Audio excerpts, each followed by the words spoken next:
Kalau saya lihat di Kepri ini, kalau bicara eh, katakanlah tadi seperti Batam, kota kosong, mungkin eh, saya pikir mungkin iya, tapi lebih besar tidak. Gitu. Lebih besar tidak Lebih ya? besar tidak. Kalau saya. Siap. Ya. Ini perahunya gede juga. Pertanyaannya tadi kan sama tuh kan.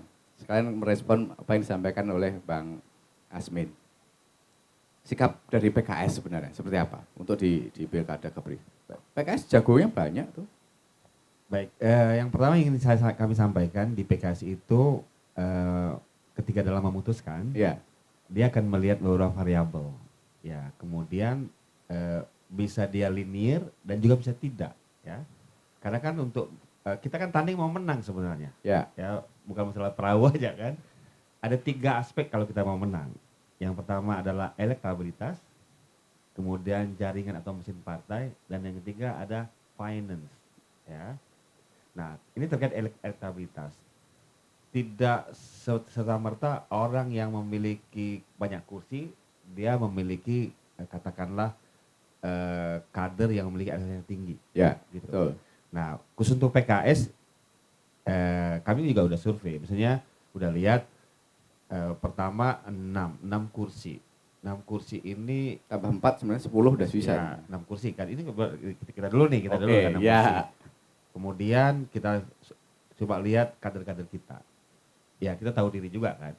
Artinya dengan melihat katakanlah figur yang udah ada di Kepri, Pak Ansar, kemudian Pak Rudi, kemarin juga ada muncul Bapak Yan Fitri, Ya, ya betul. kan.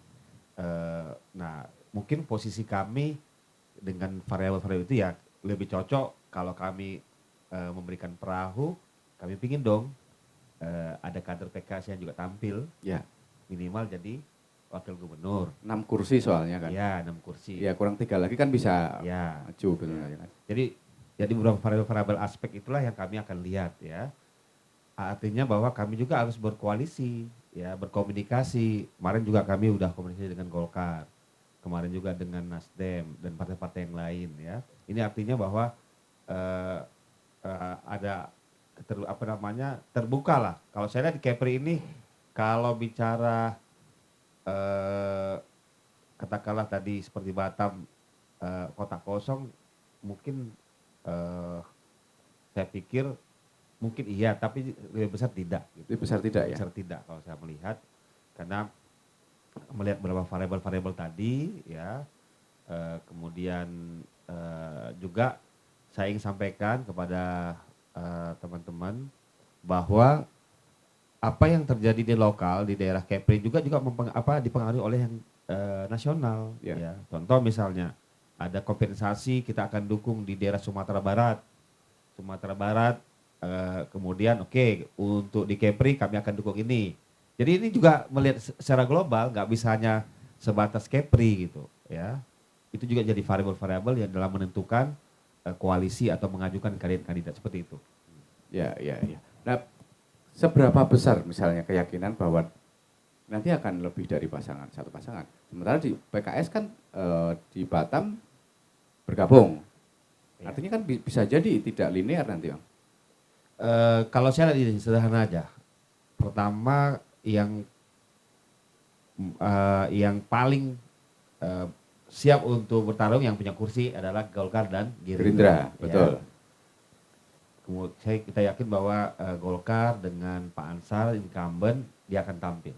Ya. Okay. Kemudian partai-partai yang lain, ya, ada Nasdem. Betul. Ketua Nasdem Pak adalah Rudi, Pak Rudi. Ya, saya pikir opportunity dia untuk tampil juga ada. Ya. Ya. Tinggal bagaimana komunikasi dengan partai-partai lain misalnya, ya, dengan PDIP, mungkin Hanura, PKS, Gerindra. Saya lihat Gerindra mungkin, saya nggak tahu nih Gerindra ya, apakah mereka akan mengusulkan kandidat-kandidat mereka. Tapi yang nampak bagi kita adalah 2 kandidat ini, yaitu Pak Ansar dan Pak Rudi, itu punya opportunity Ya. untuk bertanding di Pilkada Kepri ini. Gitu. Jadi insya Allah kita lihatlah tanggal mainnya ya. Ya. Makanya nanti komunikasi politik, hitung-hitungan. Makanya kami juga disurvei. Kebetulan saya ketua Badan Pemenangan Pemilunya PKS. Ya.